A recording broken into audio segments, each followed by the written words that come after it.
Hello, everyone, and welcome back to our game of Tales from Elsewhere Sanctuary. Hello, my name is Nate. I am the GM for this adventure, and I'll do a quick run through of everyone who's playing. If you haven't been here before, hello, welcome to Explorers of Elsewhere. We have DM Dan, who usually DMs or GMs, but not today. It's me. We have Theo. Hello. We have Georgia. We have Julia. Hi. And we have Livy. Yellow. Welcome back, the five of you. We are now on episode 3 of our little tale into Sanctuary, and we've left our adventurers in a bit of a mystery of where they are. A bit of a pickle. A little bit of a pickle. But let us find out where they've materialised.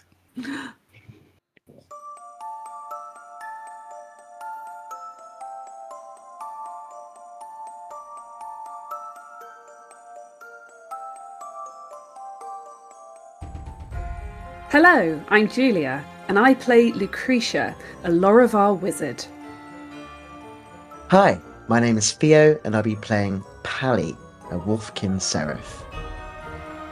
Hi, I'm Georgia, and I'll be playing Virgil, a Sangravar Ranger.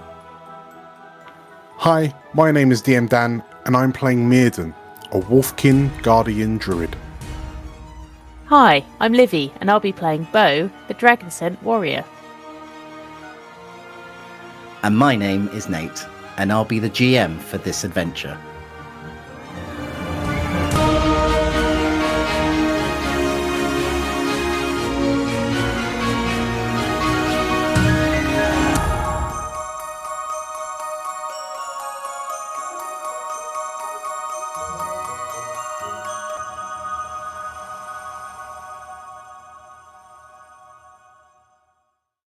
So, we left the five of you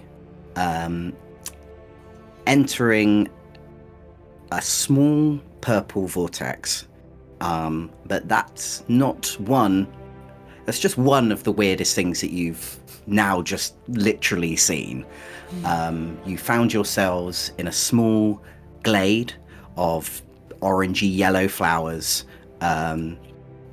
after fighting what you can only sort of surmise as just these massive shadows, and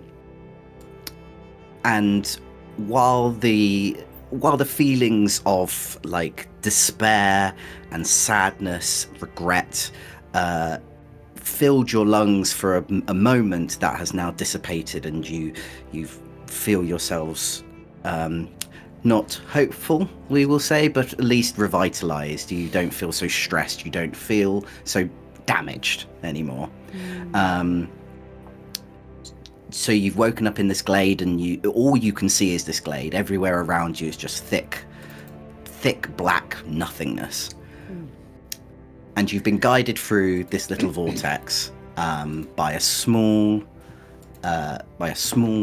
orange dragon with fairy wings, as it sort of flittered around the lot of you, and then just disappeared through this vortex, guiding you through.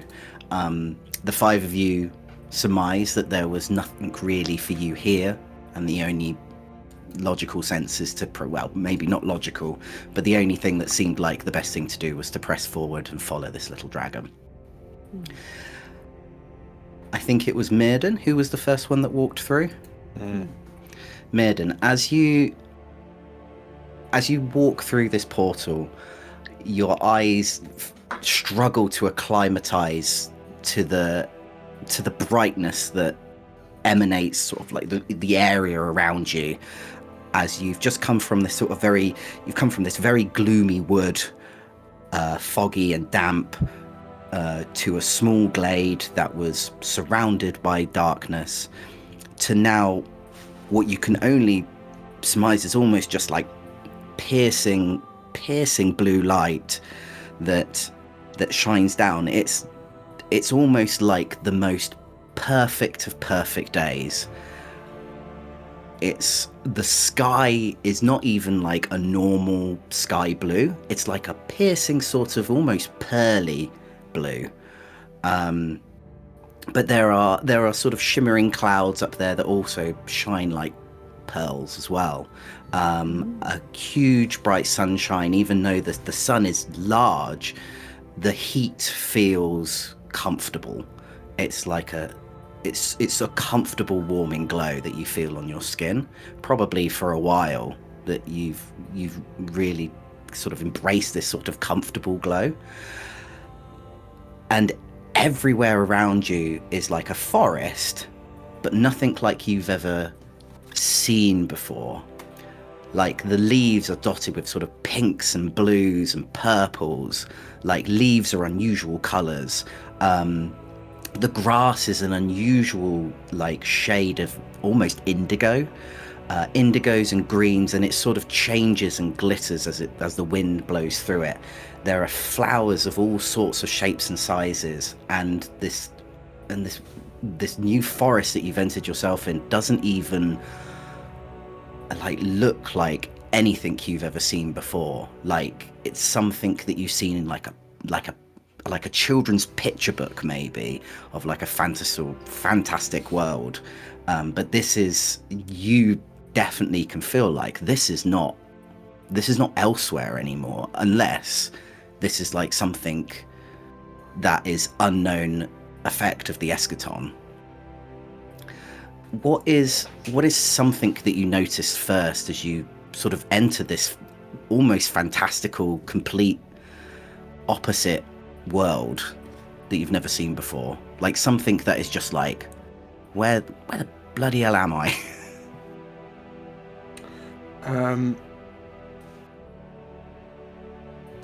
I think it's so as he's sort of like squinting, he's got a hand up to shield the light from his eyes. He hears this. It sounds almost like a chorus of like glockenspiel type, like glass noises. Mm-hmm. And as he's sort of like being bamboozled by the sights, and the sights around him, like he turns to try and kind of pick out where this sound is coming from, and then, like from behind a bush, there is a flock of birds that look like they're made of this like crystalline, almost stained glass material. Mm-hmm. And as they fly, they ring out in this sort of like chorus of notes. As they chirp to one another, it sounds like a symphony of these instruments kind of playing in tandem. And whilst it's kind of chaotic, there is this kind of union, I guess. And yeah, watching these like crystal birds fly up into the sky, Mirden just blinks a few times and what the and that's when the next person comes through. I believe the next person that came through was Lucretia. Yeah, it was. Lucretia, yeah. As you enter through the portal and you hear Mirden on the other side, which gives you some hope that like this hasn't landed you into even more deathly trouble, but you hear just sort of like, what the? You also take a look up, your eyes adjusting to the oversaturatedness of this world. Out of all the sort of the insane foliage, even with someone with your academic sort of knowledge has never seen before, maybe on some like very rare occasions, but they were like maybe just flowers on their own, nothing like trees. Not like this, definitely. Yeah. What would be the first thing that you would see or you would notice? Perhaps the smell.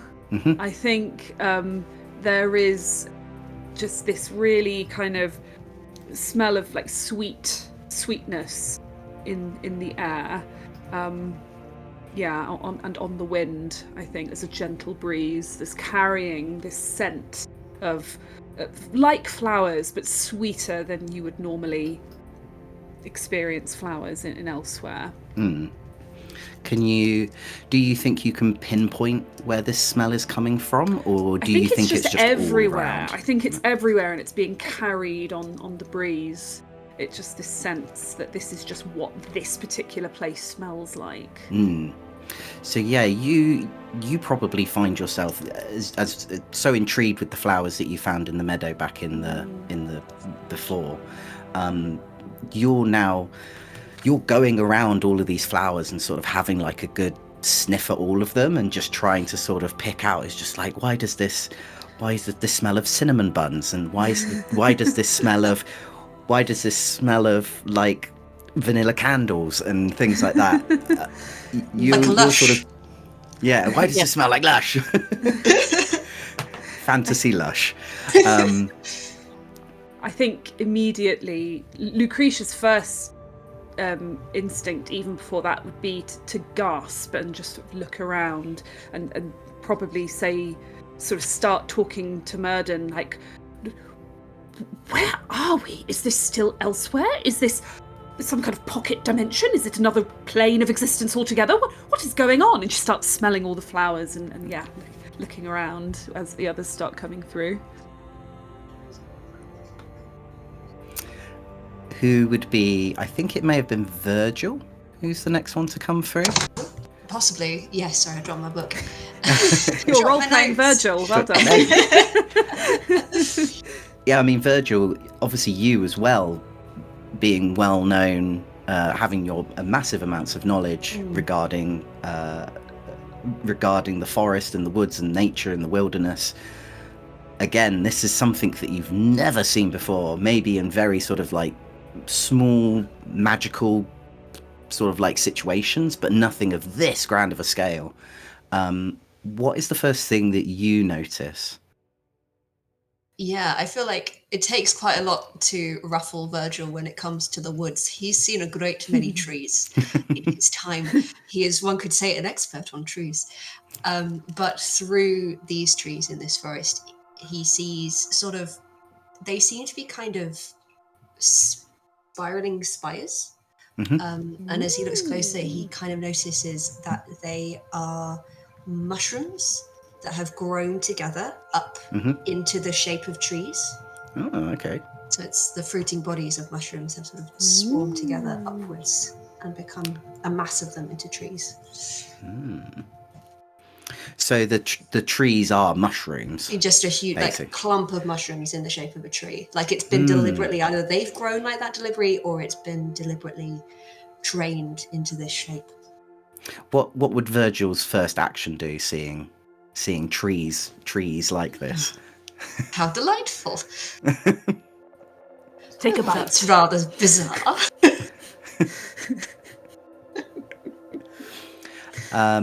Who was our next one to come through? I think it's Bo and then me. So. Okay. So Bo and Brother Talents, according to the map. Yeah. Brother Talons is sort of pulling you by your cowboy hat through the portal. This is definitely a massive juxtaposition for you, Bo. You're much more used to the shadows and to dirty, dingy sort of like places where you can make businesses and take businesses and all sorts. Making a taken. Making and taken. What is your first reaction to such a garish place? Oh, disgusting. No, I think... You're not Thorenza this time. I hate it all. It is disgusting. Bad Lads reference. I think he's just never, like you say, like his background is predominantly either been city based or more sort of dusty plateau. So this much fauna and flora is just a lot to take in, and just so brightly coloured. So he's just kind of just like, wincing at the kind of, and just kind of looking at everything, and then also this kind of feeling of being like, oh no, we are way off course of where I need to be and what I need to do. This has all gone completely bottoms up for what. And yeah, I think he's just kind of taking it all in. As he sees all these flowers, I think it has quite a lot of little like butterflies that are involved in the flora. And he kind of is looking at them, and he thinks that there's what looks like a load of colourful flowers, and as he sort of brushes his sort of little clawed hand through them, they're actually all little butterflies that look like flowers, and they come up, and it's like all their wings are coated in like powder paint, so they just kind of all these little colourful little explosions, but not a nice the bow kind of explosion, just little oh, he's just like, just trying to not get it on his trousers. Off me. Yeah, as the others of you watch Bo just kind of go no, like that. Pally, you are the last one to enter through this little vortex, and as someone who is a great sort of admirer, especially of the sky, seeing almost such a sort of pale, like pearlescent blue of a sky is really weird to you. Yeah, super weird. Do you think it's would you notice something in the sky, or is there something else you would notice first? So I think he'd look to the sky first, and I think he would like kind of walk still looking up, and then he'll kind of realize he stepped towards, like, I'm imagining like a little stream, like a little kind of like little stream of water near the glade, and like there's like teeny tiny little waterfall, but the water's going the wrong way, so the water's going up the water. Oh, okay. And not down, and it's got like a kind of like purple taint to the water. It's like gleaming purpling, and he's like, I think he's just like, he's so used to nature being one way because his god made it one way, that he's a bit like stunned and a bit confused. I think is very beautiful, but how? This is not what he's used to. What's happened here? Cool. So as you notice that Pally is the last one to step out, looking at the sky, sort of looking to the ground, checking out the stream, watching the stream sort of float up a rock face, maybe sort of poking your finger in it. Does it feel like water? I'd say it feels like water. Maybe like, you know, like you get like hard and soft water. I feel the water's very soft. Incredibly soft. And you can see sort of glitter, this sort of glittery stream that sort of goes around your finger, and it feels soft and cooling. The 5 of you are now in this brand new world, another dimension, still elsewhere. As you're peering around, trying to take in your sights and figuring out sort of like, and just too in awe of everything to figure out what's next, you do notice that the small dragon that woke you up is no longer there. He's gone. Not you though. As Myrden, because you were the first one to see this little dragon, you sort of like whip round again as the others are sort of taking in everything, and you look back to where you entered and realize that the vortex is also gone. So you are now here in this unknown forest. Can you call it a forest? What would you like to do?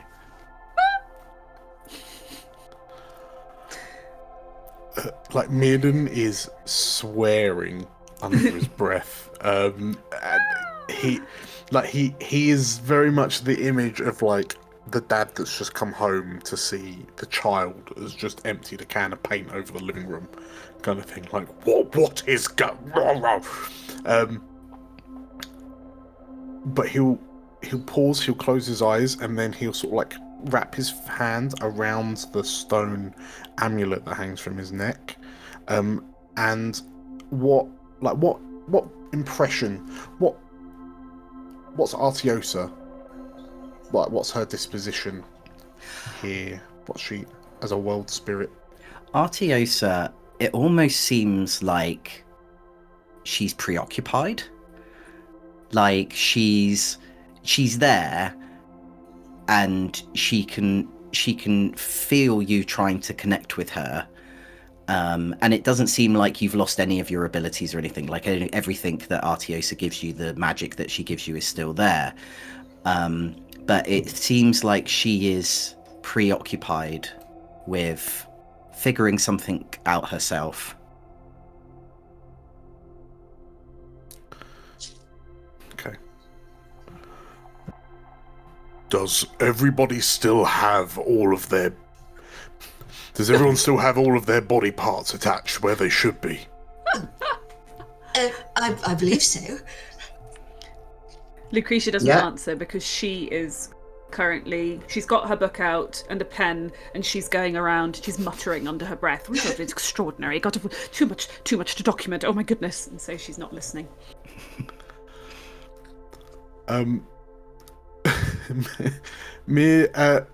Looking around, is there any kind of hints of civilization in any visible direction, or the only sort of visible direction of there being not civilization, but obviously something that is more man-made, is a path that sort of leads through this sort of dense forest. So it looks like people have been walking around here, or something's been walking around here, because there's a track path that sort of leads a nice little opening that leads you through the forest. Okay. Are there footprints or anything like that on the path? No, there's no Anything footprints. notable? No footprints. Well, actually, give me... Would it be presence? No, it'd be instinct. To perceive. Instinct. Yes, give me an instinct check. Cool. I have no hope, so let's just see what happens. Okay. There's 11 with fear. An 11 with fear. With an 11 with fear, you're probably still Dazed. You're still dazed, yeah. You still got sort of like, you're still kneeling down. You're doing like a little squat, sort of like above the stream.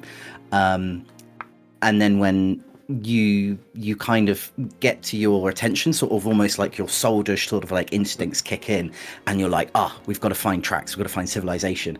And you almost get like a little bit too excited. You hop up and then you trip over this little stream and you fall down.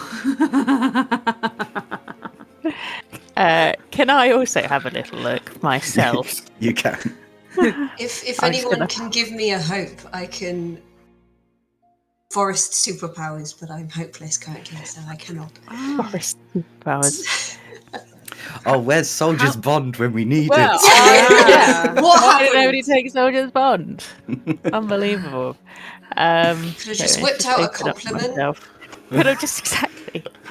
Mirrodin has no compliments for any of you.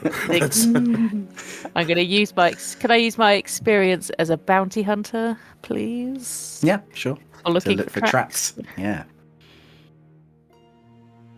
Oof. Okay. It's an 18. 18 with fear. But I'm scared. You're It's beautiful. You're only little. with an 18 with fear, you can kind of see what, like, despite the fact that Pally sort of towers above you, you can see what this young whelp is trying to do. She just fell over me because I just went between his legs. And you're giving sort of like a good keen look on the floor. Do you pick up a little bit of grit, give it a lick, put it back down again? candy. Yeah, but, yeah. You can definitely notice that there's some tracks, and there's all sorts of different little tracks on this thing, on this path. Some of them are just like almost like little small squares, and they don't sort of go like a normal footprint sort of track. They kind of they sort of almost go in twos, like in pairs, like something is hopping, sort of like along on But 2 in little feet. squares. But little squares. But in twos. But in twos. I think we're looking for a very small double peg-legged man. Double peg leg. It's got 2 square.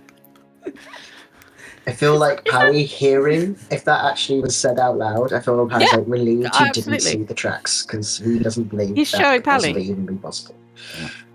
But there is... You don't know anything that could be. You can make your guess that it's a 2-legged hopping peg-leg man. Okay. Well, that's what I've deduced, and I'm never wrong. So, Before we head off after this peg-legged man, I think, can I head over to Mirden as he seethes with worry and rage? You seem stressed, old thing.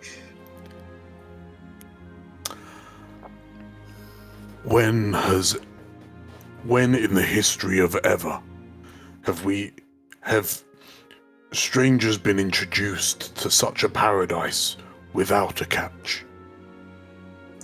Well, there's a first time for everything.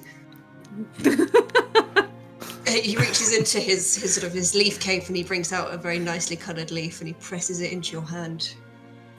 One could say we live in this kind of paradise every day.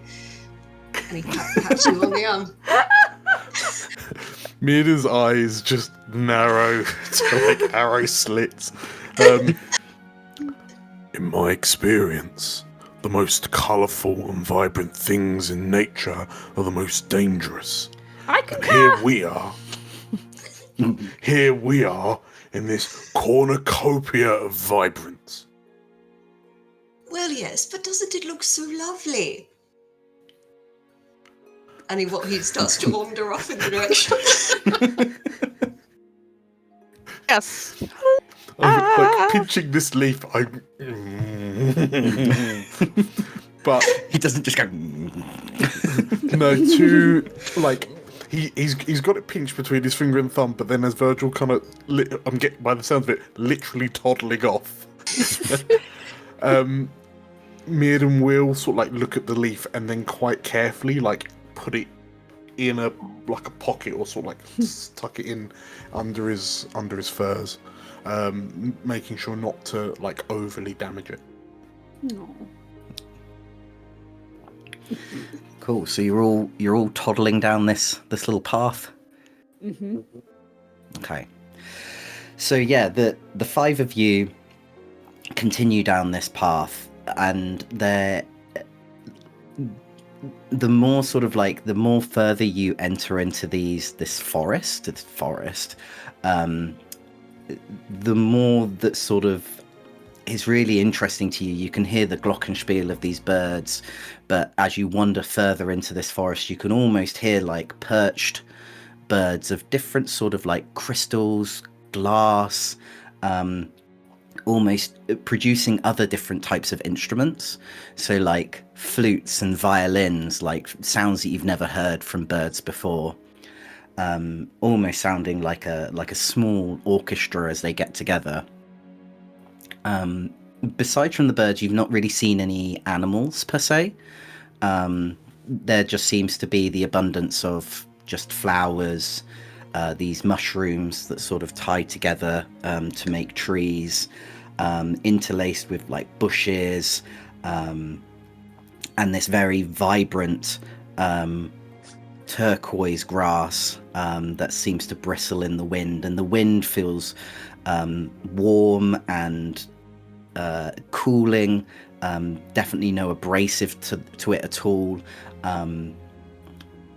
and you find yourselves continuing through this, just taking in this lush foliage, continuing down this path that you're not completely sure is man-made, and probably, Bo, would you say you're in front if you found these tracks? Would you be sort of leading the group and sort of following the tracks yourself? Yeah, I think he's kind of trying to follow these tracks, but he has no idea what he's following. Mm. You know, he's just kind of like, he's so used to being like, okay, here's some footprints, I just follow them. He's just kind of like, what is like it? Like, why is it suddenly? Oh, now we've got like two funny little footprints, and now we've got little squares, and now we've got. It's just kind of like, what the hell?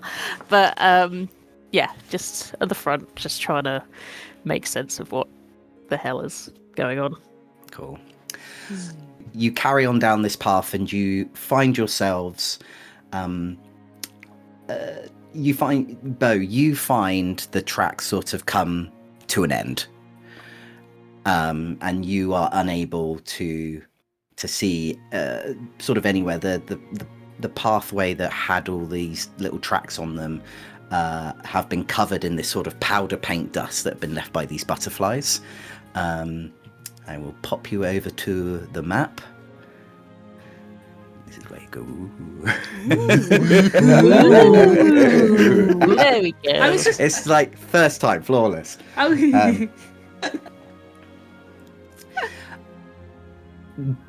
But you... Bo, could you do me another instinct check for me, please? And anyone else can do me an instinct check if you want. Reactionary or with doubles? With yeah, do a reaction, actually, if you could do a reaction one.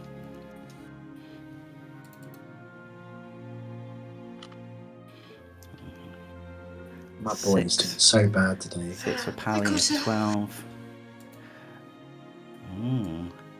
17 for Lucretia. It was all, yeah. 11 and a 12 for. So yeah, Bo, with you've been sniffing out on these tracks, but now these tracks have suddenly sort of gone blank.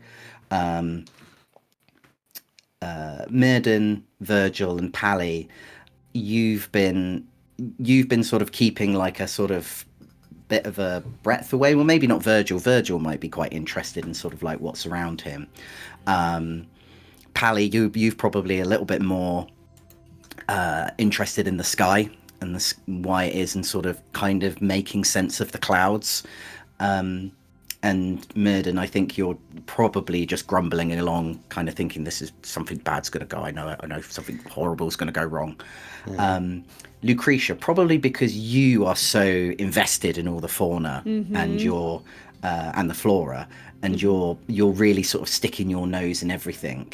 You come towards this little bush with rocks around it, and you suddenly start hearing this sort of like this buzzing and this zipping coming from somewhere. From somewhere. From very close, from the bush. From the bush. From the bush, very close to you. Oh gosh. Who would I would do? Virgil. Virgil, my sweet, please, can you come here?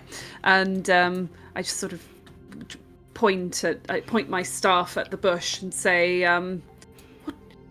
what do you think is responsible for the buzzings coming from that foliage there? Well, quite possibly bees.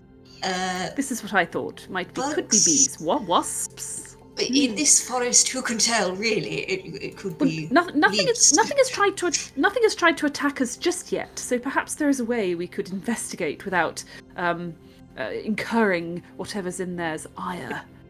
Well, if Bo's already going for his gun. No. Not yet. Not now. We'll tell you when it's time. Don't worry. Mirden's just gonna like emerge between Lucretia and Virgil, and then like gesture his left hand out, and the floating rune stones around his head sort of like gravitate away from his hand. I can attack with the hand runes up to very close. So I'm standing very close away, and then just having the stones like sift, effectively just go into the bush and sift around a little bit. The drones. Little drone. Yeah, so Mirden, as you send your runes off to scurry around in this little bush, you can see the stones sort of dig into the bush, and then they sort of part the bushes to... Let's see if I can get this little... To what you see is this little contraption, this little thing that's sort of buzzing and fizzing. It's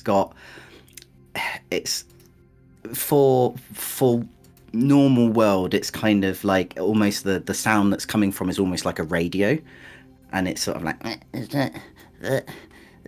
that, like it's trying to say something, but it can't. Its right leg definitely looks broken. It can't seem to move it, and the other one is sort of twitching a little bit, and it doesn't look great. It's probably only like about sort of like a hand-sized box made of wood and metal, but it's just sort of... It's our baby now. It's our child. just sort of sitting there fizzing, and Aww. He's got legs and arms. He hasn't got any arms. He's only got legs. Little leggies. Has he got Little square legs. legs, little square feet? Has he He's got little got, square like- feet? They almost like look like little frog legs, but metal frog legs. So I haven't seen the tracks of this frog boy. You can surmise from like the size of the tracks to the size of these little feet that these are probably where the tracks come from. No. God, little. Hello, little one. Are you lost? Sorry, how physically big is it? It's about the size of a big book. Okay.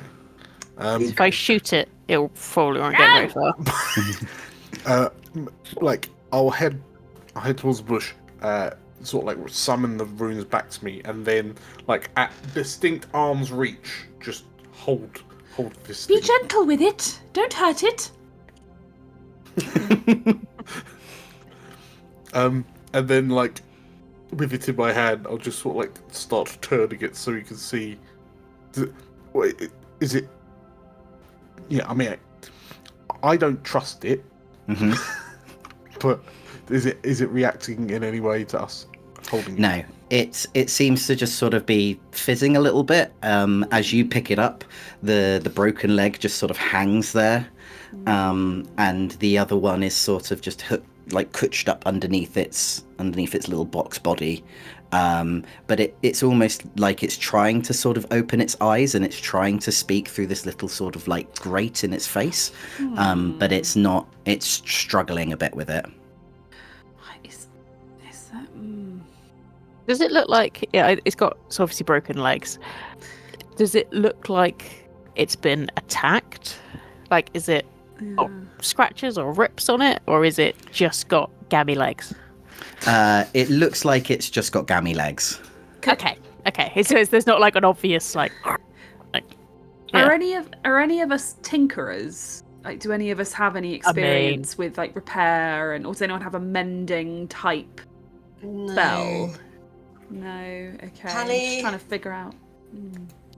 I mean, I've got reasonable finesse. I've got sparing touch, and so I can. Can you I can do see, that to a machine, maybe?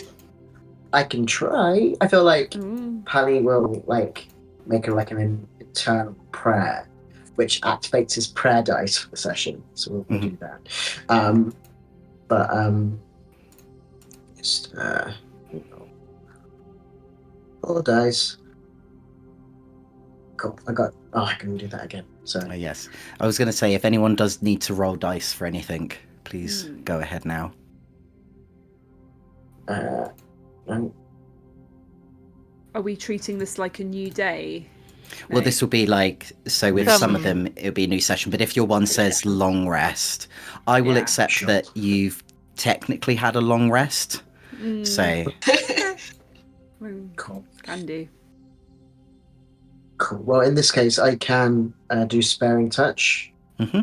On, so I feel like again he'll make that small prayer, and he'll be like, I think like, can I see? And I think you like gently hold this creature in both hands, and I feel like because he's holding him from the legs, I think there'll be like a light, like almost like cloud.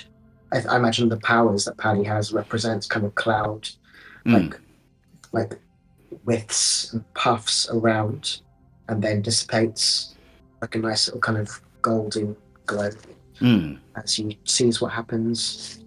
If there's anything as you sort of make your prayers to Renengar and sort of imbued that divine magic that you have from him, you notice that it feels a little bit off trying to contact him. Not the usual way that you usually get that sort of warm and embracing feeling that you do as sort of like that divine magic passes through you. It's almost like it's struggle. Like, I don't know whether or not you've ever had the feeling that you want to cry but you just can't produce the tears. It kind of almost feels like that, like you're wanting to express something but nothing's quite coming out, but you notice that it is coming out. Like you can see the effects of your magic, and it starts to sort of whip its way around this tiny little creature. It doesn't fix it the way you are hoping, but it does, like its leg is still limp, but it does sort of just like wake up and just sort of just look at it, sort of just bats its like these little sort of shutter eyes, and it's got these bright green eyes, these emerald eyes, and it sort of bats its eyes at you, and it kind of looks around, and it's still kind of struggling to make noises. It's kind of going like that, so it almost like a record that's getting stuck on a track. But it's sort of like awake now, and it doesn't seem like it's particularly scared of you. It's kind of almost like it's confused. Okay. And Bo's just gonna gently take him from Pally. I like how the baby's being passed around, right? Just give him a little shake. No.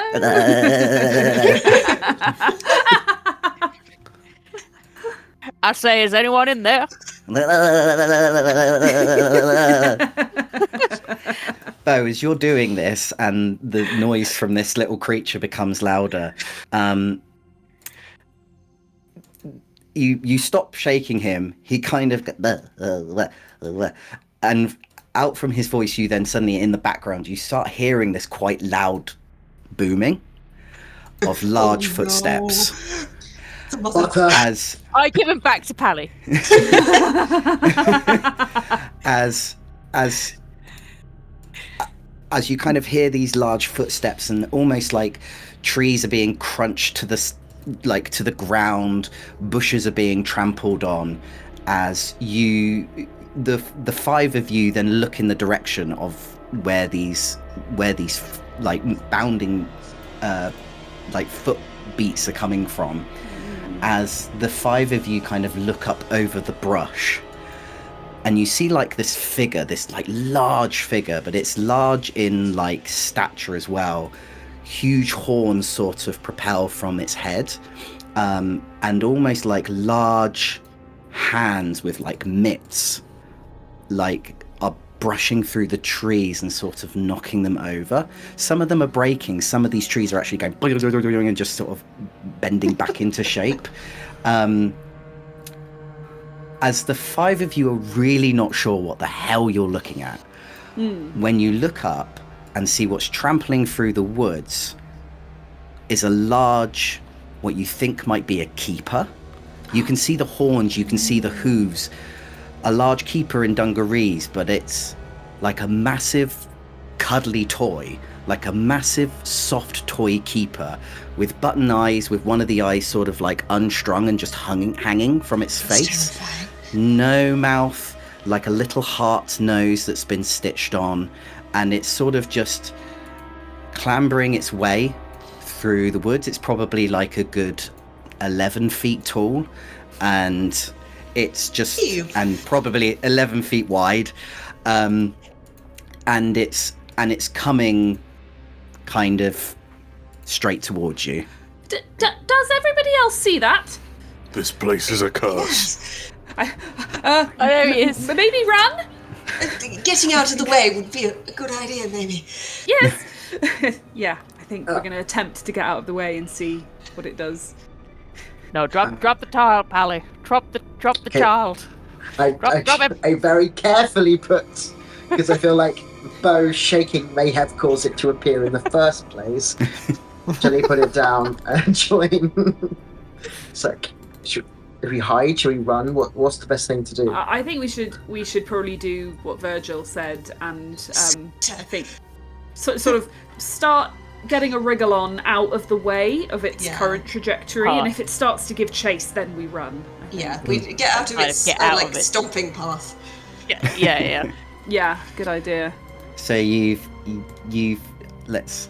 popped the little robot down on the floor, and you're all sort of clearing out the way. Yeah. Okay.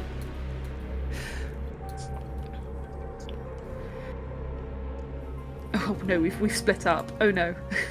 We split the party. Which way are we going? Which way are we going? Remember, we don't have to outpace it. We just have to outpace one another.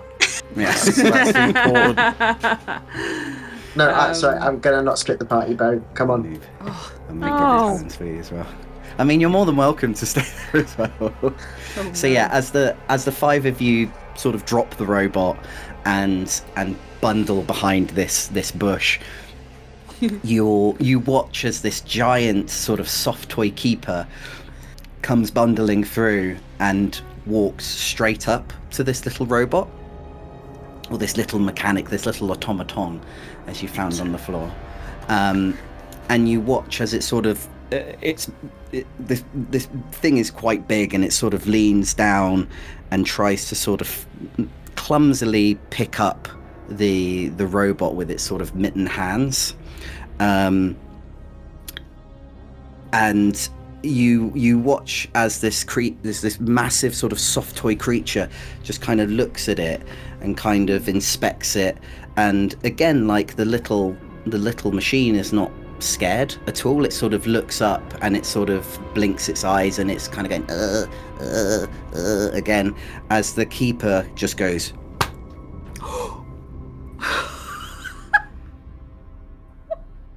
and then it brings its hands back up again, and the robot, this little creature, this little robot, then suddenly stands up, and its feet are okay. It seems to be able to stand, and it sort of blinks its eyes, and it sort of taps its little feet, and it looks down at his little feet, and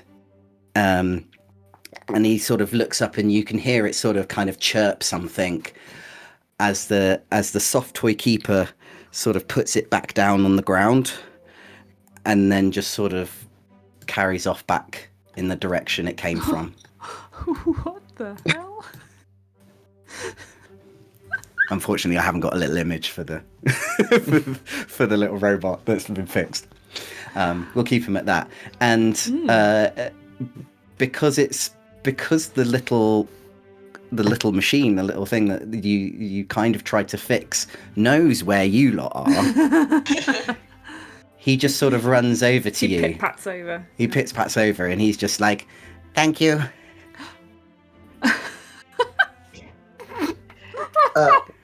You're welcome, mate. Little guy. What? Now he's got his legs. How tall is he? He's probably like he comes up to your ankles. No. My ankles? Probably your right. No, he comes up to about probably just under your knees, Bo. But to everyone else, he comes up to your ankles. Wait, those knees are at our ankles? Are you lost? Yes. Yeah. We are, as a matter of fact. Where are we? The robot kind of tilts its head probably, looks up at you and just goes, we are in woods. Do you need help back to Sanctuary? Sanctuary, you say? Sanctuary, yes. What is Do you need help? What is Sanctuary? Sanctuary is where we all live. Oh. Well, It is not safe out here. well. Maybe we'd better go to Sanctuary then. And she looks at everyone else. I By suppose we, maybe do you whoever- mean that massive keep like those guys, like the big guys, or more of you? No, more like you. Oh. More like me. More like you. Well, I think me and you are pretty different. I know. But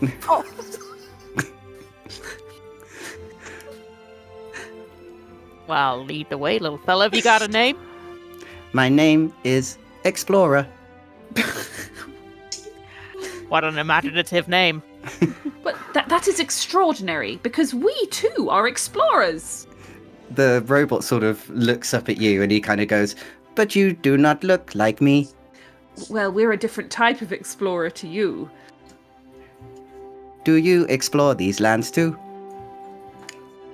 Well, we've only just got here, but I suppose we are, yes. The robot kind of looks at you all very interested, and it's almost like he's trying to compute what he wants to say, but he can't really. It's a little bit over his threshold. He's just, I will take you back to Sanctuary. You must be tired and hungry. Oh, I And love he him. and he starts to just sort of like hop like a frog, sort of like in the direction.